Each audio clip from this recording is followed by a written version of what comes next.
Shuttle को बाहर निकाल देना है, बिल्कुल अलग हो गया। ये होती है शटल की टाइमिंग। ये वाला स्क्रू खोलना है, ठीक है। देखिए हमने इस तरह से नीचे लाना है, निडल का होल दिखना चाहिए। तो फॉर एग्जांपल मैं आपको दिखाना चाहूंगा, तो देखिए इनमें से हमारी मशीन में कोई भी प्रॉब्लम हो सकती है, जैसे कि मशीन का टाँका छोड़कर चलना, जिसको हम कहते हैं टाप करना। तो अगर आपकी मशीन टाप कर रही है, मशीन का दाना देना या फिर इस तरह से लच्छा देना या फिर मशीन का बार बार धागा तोड़ना, तो ये सारी प्रॉब्लम इसी शटल की वजह से होती हैं। जब मशीन चलते हुए ज़्यादा टाइम हो जाता है तो शटल की टाइमिंग आउट हो जाती है, तो इस वजह से आपकी मशीन ख़राब चलती है। तो सबसे पहले हम आपको समझाएंगे कि मशीन की टाइमिंग क्या होती है और टाइमिंग किस तरह से मिलानी चाहिए। तो चलिए दोस्तों वीडियो स्टार्ट करते हैं। और हमने प्रेशर फूड भी खोल देना है,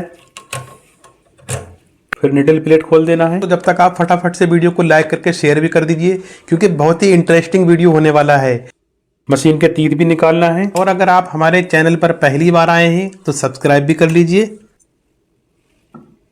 उसके बाद देखिए हमने यहाँ पर इसका सारा कचरा भी साफ कर देना है। धागे फंस जाते हैं तो हमने ये सब साफ कर देना है।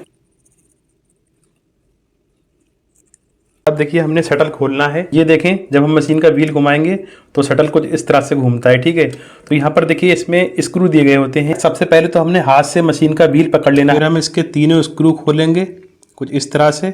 ध्यान रखना है स्क्रू अलग नहीं करने हैं, बस लूज करने हैं। अब देखिए दोस्तों इस तरह से इसका शटल फ्री हो चुका है। अब देखें यहाँ पर एक बड़ा सा स्क्रू दिया गया होता है जिससे इसका स्टॉपर रुका हुआ होता है। ये देखें इसको हमने बिल्कुल अलग कर लेना है। अब देखिए इसका स्टॉपर भी बड़ी आसानी से निकल जाता है। अब हमने क्या करना है, शटल को बाहर निकाल देना है। ये देखें इसका शटल भी बिल्कुल अलग हो गया है। अब देखिए हमने यहाँ के सारे पार्ट्स खोल दिए हैं। ये मशीन का शटल होता है और जब हमारी मशीन चलती है ना, तो देखें ये जो अंदर वाला पार्ट होता है ना, तो ये देखिए अभी ये फ्री है, अभी घूम रहा है, ये देखें इस तरह से। पर जब मशीन चलती है तो ये अंदर वाला पार्ट नहीं घूमता है, ये वाला पार्ट घूमता है, ये बाहर वाला। जब हमारी मशीन चलती है तो शटल की ये वाली नोक और निडल की नोक किस तरह से होनी चाहिए, कहाँ पर होनी चाहिए, क्योंकि जो खांचा जो होता है ना, तो ये बाहर की ओर होता है इस तरह से, और निडल की जो ये वाली साइड है यहाँ पर शटल की नोक से मिलकर चलती है। ये देखिए ये होती है शटल की टाइमिंग। जब शटल इस तरह से घूमता है, निडल इस तरह से ऊपर को जाती है। ये देखें कुछ इस तरह से। तो आपने यहाँ पर ध्यान से देखना है, जो निडल का होल है उस होल के जस्ट ऊपर शटल की नोक होनी चाहिए। ये देखें ये शटल की टाइमिंग होती है। जो निडल का होल है वो शटल की नोक के जस्ट नीचे है, कुछ इस तरह से। ये देखें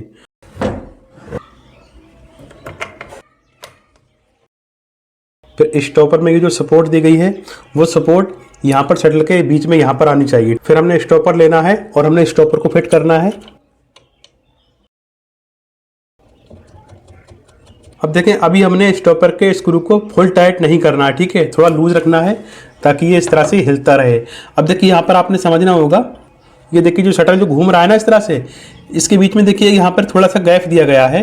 ये देखें ये जो सपोर्ट दिख रही है ना, इसके बीच में आना चाहिए। जैसा कि मैं इस तरह से घुमाऊंगा, ये देखिए जो शटल के बीच में जो गैप है वो स्टॉपर की सपोर्ट इस गैप के बीच में आ चुकी है। उसके बाद देखिए हमने स्टॉपर को इस तरह से करना है, तो हम इसका स्क्रू टाइट करेंगे तो ये अपने आप ही सेट हो जाएगा। ये देखें अभी हम शटल की टाइमिंग नहीं मिलाएंगे, उससे पहले हमने एक सेटिंग और करना है। अगर हमने ये सेटिंग नहीं की तो शटल की टाइमिंग नहीं मिल पाएगी। तो वो सेटिंग क्या है, ध्यान से देखें। अब क्या करेंगे, निडल की सेटिंग कर लेते हैं। कई बार क्या होता है जब हमारी मशीन ज़्यादा चलती है या मोटा कपड़ा आता है तो कई बार ये रॉड, ये जो गज होता है ना, ये ऊपर को हो जाता है। इस वजह से भी आपकी शटल की टाइमिंग आउट हो जाती है। तो सबसे पहले हमने निडल की सेटिंग कर लेना है। ये वाला स्क्रू खोलेंगे, देखिए ये देखें। अब हमने क्या करना है, मशीन का व्हील घुमाना है और जो ये वाला पार्ट है, देखिए ये वाला पार्ट जो ऊपर नीचे हो रहा है ना, इस पार्ट को बिल्कुल नीचे कर देंगे। अब यहाँ पर आप देख सकते हैं निडल की नोक कितनी ज़्यादा नीचे आ गई है। ये देखिए शटल में टकरा रही है और इस तरह से ऊपर भी हो रही है। तो हमने निडल की नोक कितनी नीचे रखनी है, देखिए हमने इस तरह से नीचे लाना है। तो जो निडल का होल होता है ना, तो बस ये होल दिखना चाहिए। तो जो होल का ऊपर वाला भाग होता है इसके बराबर से ही हमने यहाँ से रखना है, इस तरह से। ये देखें फिर हम इस स्क्रू को फुल टाइट कर देंगे। तो देखिए अभी इसका शटल बिल्कुल फ्री है क्योंकि हमने इसके स्क्रू टाइट नहीं किए हैं। ये देखिए हमने निडल को थोड़ा नीचे लाना है। नीचे लाने के बाद फिर हमने ऊपर उठाना है इस तरह से। तो ये जो शटल की नोक होती है ना, ये देखें ये, तो इस नोक से निडल का होल जस्ट नीचे रहना चाहिए। तो शटल की नोक जो ये वाली नोक होती है, ये नोक यहाँ यानी कि निडल के बराबर से होनी चाहिए। निडल के आगे भी नहीं होनी चाहिए और पीछे भी नहीं होनी चाहिए। यहाँ पर लाने के बाद अब देखिए हमने यहाँ पर चेक करना है शटल की नोक और निडल के बीच में कोई गैप तो नहीं है। अगर गैप लग रहा है तो आपने इस तरह से आगे करना है, ठीक है। अब यहाँ पर आपने ये भी ध्यान रखना है कि शटल की नोक निडल में टकराना भी नहीं चाहिए। जैसे कि मैंने आपको बताया कि जो निडल का होल होता है ना, तो वो शटल की नोक के जस्ट नीचे होना चाहिए। ये देखिए हमने निडल को पहले बिल्कुल नीचे ले गए, फिर हमने थोड़ा ऊपर लाना है इस तरह से। शटल की नोक निडल से आगे भी नहीं है और निडल से पीछे भी नहीं है, और जो निडल का होल है ना, जो निडल का सुराख होता है, वो शटल की नोक के जस्ट नीचे है। उसके बाद हमने एक पेज थोड़ा सा टाइट करना है, ठीक है। अब यहाँ पर आप देख सकते हैं, ये देखें दोस्तों, ये है क्लियर एग्जैक्ट टाइमिंग, इसी को शटल की टाइमिंग बोलते हैं।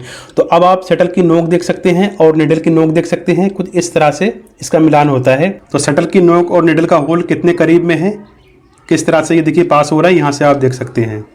उसके बाद हमने ये वाले स्क्रू भी टाइट कर देने हैं, फिर हमने मशीन के तीत भी लगा देना है और निडल प्लेट भी लगा देना है। दोस्तों मैं उम्मीद करता हूँ आप लोगों को वीडियो पसंद आया होगा।